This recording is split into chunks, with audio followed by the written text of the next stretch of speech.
이사벨라 하 앵커입니다.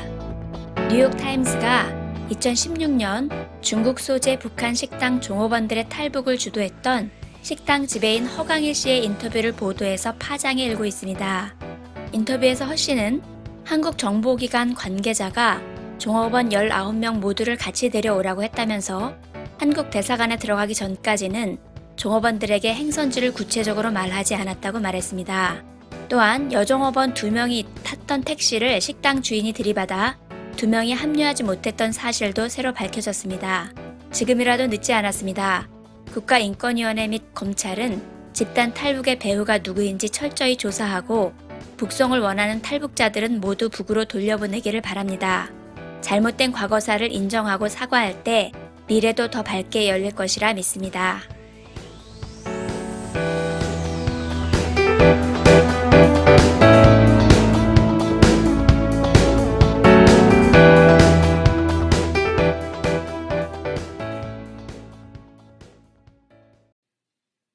촛불뉴스 40회 방송을 시작하겠습니다. 첫 번째 소식입니다. 노엄 촘스키 교수 및 미국의 저명 인사들, 그리고 평화단체가 제2차 북미 정상회담, 종전선언, 평화협정 등을 위한 돌파구를 마련하라는 편지를 백악관 트럼프 대통령에 전달했다고 국제정치 전문가 심원천 박사가 페이스북을 통해 알렸습니다. 서신 전문은 peaceaction.org에서 확인하실 수 있습니다. 서신은 먼저 트럼프 대통령에게 6월 12일 싱가포르에서 열린 역사적인 북미 정상회담을 축하하며 북한을 수십 년 동안 자극시킨 대규모 한미 합동 군사 훈련의 중단 결정에 감사를 표했습니다. 그리고 북한에 대해 최대 관여 정책을 지속할 것과 몇몇 강경론자들이 주장하는 위험하고 역효과를 낳는 최대 압박 정책으로 회귀하지 않을 것을 촉구했습니다.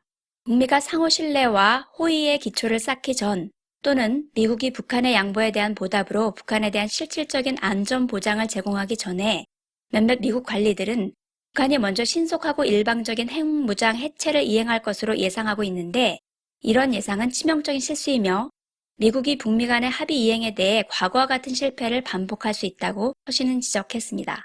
서신은 또한 북미 간의 공동 성명이 성공적으로 이행되기를 희망하면서 미국이 취해야 할 3가지 사항을 제안했습니다. 첫째, 시작부터 북한의 비핵화를 위한 주요 조치들을 실행하도록 요구하는 대신에 2005년 미국에 의해 중단된 북한 내 미군 유해의 공동 발굴 작업 재개나 북미 간 여행 금지 해제를 통한 인적 교류, 북한에 대한 테러 지원국 지정 해제, 미국과 유엔의 경제 제재 해제와 같은 일련의 상호 신뢰 구축을 위한 조치를 취할 것. 둘째, 현재 휴전 상태에 있는 한국 전쟁의 종식을 우선적으로 추구할 것. 이를 위해 정전협정 65주년을 맞는 2018년에 미국, 북한, 남한, 중국 지도자들을 포함하는 2번째 주요국 정상회담을 개최하여 휴전협정을 평화협정으로 대체하고 종전을 위한 공동선언을 발표할 것. 셋째, 한반도에서의 상호 비핵화와 북미관계 정상화, 평화조약 체결 협상을 이끌 특사 임명을 요구했습니다. 다음 소식입니다. 미주 지역을 기반으로 하는 시민단체 정상추 네트워크에서 허익범 특검의 먼지털이 수사 및 피의사실 공표를 강력히 규탄하는 성명서를 발표했습니다. 성명서는 지난주 한국과 해외에서 연이어 열린 정의당 노회찬 원내대표의 추모식에서 수많은 동포들이 슬퍼하고 분노한 사실을 언급하며 지금까지 허 특검의 수사를 조용히 지켜봤지만 더는 공정한 수사를 기대할 수 없다며 5가지 사항의 문제점을 지적했습니다. 첫째, 특검은 과도한 먼지털이 수사를 당장 중단할 것을 요구했습니다. 특히 이 사건의 본령은 드루킹 일당의 불법 댓글 조작 의혹을 밝히는 것인데 댓글 조작과는 전혀 관련 없는 진보 진영 정치인의 정치 후원금에 대한 수사 압박으로 노회찬 의원을 사망에 이르게 한 이번 특검은 최악의 특검이라는 오명으로 역사에 남을 것이라고 주장했습니다. 둘째, 특검은 피의사실 공표를 중단하라고 요구했습니다. 누구를 통해 흘러나갔는지 알 수 없는 드루킹과 도 변호사의 발언들이 언론에 대서특필되고 있는 상황에서 검증되지 않은 피의사실 공표에 대한 피해는 고스란히 국민들에게 돌아오고 있다고 지적했습니다. 셋째, 특검은 망신주기 수사를 당장 중단하라고 요구했습니다. 한 달 남짓된 도청 사무실과 비서실까지 과도하게 압수수색하고 언론 플레이를 통해 김경수 지사에게 망신 주는 행위를 즉각 중단하라고 요구했습니다. 넷째, 특검은 이전 집권여당 한나라당과 새누리당 시절 네이버에서 광범위하게 행해진 댓글 조작을 발견한 적이 없는가? 라는 질문을 통해 이전 정권에서 있었던 댓글 조작 사건에 대해서도 조사가 필요함을 역설했습니다. 다섯째, 증거 없이 드루킹 일당의 진술에만 의존한 무리한 정치적 기소가 없어야 한다고 지적했습니다. 국민들로부터 지지를 받지 못하는 특검은 결국 국민들의 심판을 받게 된다는 점을 명심하고 억울한 기소로 나중에 무죄 판결을 받는 정치 특검에서 벗어날 것을 촉구했습니다. 다음은 앞으로 있을 행사 소식입니다. 명진 스님 미주 강연의 북콘서트가 8월 11일 LA 평화의 교회에서 8월 15일에는 버지니아 한미과학재단에서 열립니다. 8월 12일 평화의 교회 주일 예배에는 명진 스님의 설교도 예정되어 있습니다. 자세한 내용은 포스터를 참고해 주시기 바랍니다. 지금까지 해외 소식이었습니다. JNCTV에서는 여러분들의 후원을 기다리고 있습니다. 화면에 나가고 있는 후원 정보로 여러분들의 정성과 관심을 보내주시면 유익한 방송을 만드는데 귀하게 사용하겠습니다. 그리고 전 세계에 계신 분들의 광고 의뢰도 받고 있습니다. 자세한 광고 문의는 JNCTV 이메일 jnctv2017@gmail.com으로 문의하시기 바랍니다.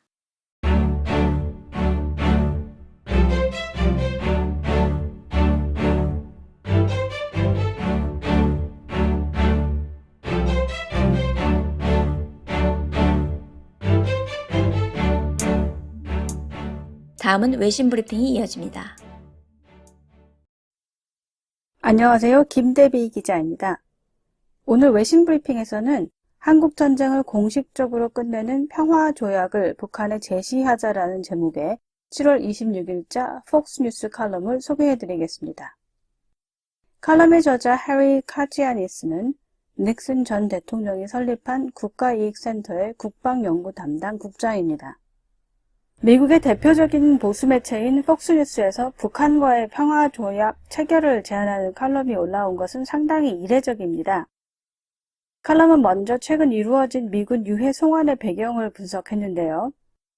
트럼프 대통령은 한국 전쟁 중 전사한 55명의 미군의 유해를 북한이 송환하도록 설득한 것으로 보인다고 분석했으며 이는 북미 간 관계 개선 신호로 환영해야 한다고 주장했습니다. 또한 유해가 인도된다면 트럼프 대통령은 한국 전쟁을 공식적으로 끝내는 평화조약에 과감하게 서명하므로 응답해야 한다고 분석했는데요. 북한은 한국전쟁 정전협정 65주년인 지난 7월 27일에 한국전 참전 미군 전사자 유해를 미국에 송환했습니다. 트럼프 대통령은 트위터로 김정은 최고 지도자에게 감사의 뜻을 전하기도 했습니다. 칼럼은 이어서 미국이 비핵화의 구체적인 조건에 합의하기 전까지는 김정은과 정상회담조차 하지 못한다는 본래의 태도를 이미 굽혔기 때문에 조금 더 유동적으로 대처하는 것은 문제가 되지 않을 것이라고도 분석했습니다. 미국 내에서 최근까지 회의적인 시각이 많았던 것을 생각하면 정말 파격적인 발언으로 평가됩니다. 칼럼은 또한 트럼프 정부가 앞으로 해야 할 일을 제시했는데요. 트럼프 행정부가 북한과 한국을 분열시키는 비무장지대에서 미국, 중국, 북한 및 한국의 지도자들과 유엔 사무총장이 만나는 계획을 지지해야 하며 한국전쟁 발발 전 출생하였거나 당시 유년 시절을 보낸 이들 모두 한국전쟁을 종결시킬 평화협정에 서명할 것을 요구했습니다. 또한 평화협정은 어떤 형태의 양보로 치부되지 말아야 하며 한국전쟁은 65년 전에 끝났으며 종전선언은 수십 년 전에 선언되었어야 했다고 강조했습니다. 평화협정이 체결될 경우 미국과 동맹국들은 모두가 서로를 신뢰할 수 있다는 자신감을 키울 수 있는 또 다른 방법으로 비무장지대 인근의 재래식 병력 감축을 즉각적으로 추구해야 한다고 주장했습니다. 칼럼은 또한 지금까지 북한이 취한 조치를 평가했는데요. 김정은 정권의 ICBM 테스트 중지 선언, 핵실험장 폐쇄, 작년 9월 이래로 핵실험을 하지 않고 있는 것을 지적했고요. 또한 서해 위성 발사장의 주요 부분이 해체된 것을 언급했습니다. 지난 1월 미국이 북한에 대해 코피 전략의 군사적 공습을 검토하고 있었다는 보고가 있었을 때부터 지금까지 아주 짧은 기간에 우리가 얼마나 멀리 왔나를 고려한다면 오늘의 상황은 상당히 진전되었다고 평가했습니다. 하지만 칼럼은 신중한 입장도 보였는데요. 북한이 취하는 구체적 행동에 대한 확실한 증거 없이 북한의 비핵화를 신뢰하는 것은 순진하다면서 북한은 여전히 매 7, 8주마다 새로운 핵무기 생산 능력을 보유하고 있으며 더 치명적이고 정교해져가는 생화학 무기들을 비롯하여 대량의 미사일을 비축하고 있다고 지적했습니다. 이 칼럼은 지금이 평화조약을 체결할 시기라며 한국전쟁의 공식적 종전을 위한 노력이 성과를 얻지 못할 수도 있고 또는 비핵화 여정을 위한 주요 단계가 될 수도 있다며 우리가 지금 시도하지 않으면 이런 시도가 성공할지 알 수 없다고 했습니다.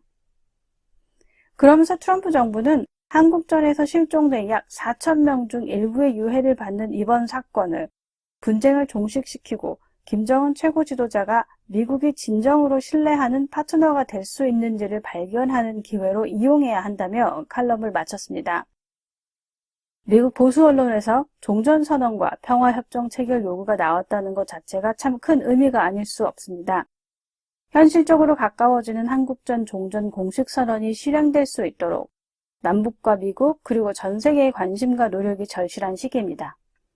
오늘 외신 브리핑 여기서 마치겠습니다.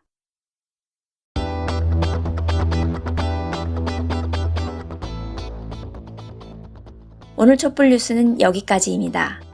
지금까지 엔젤라하 앵커였습니다. 시청해주신 여러분 감사합니다.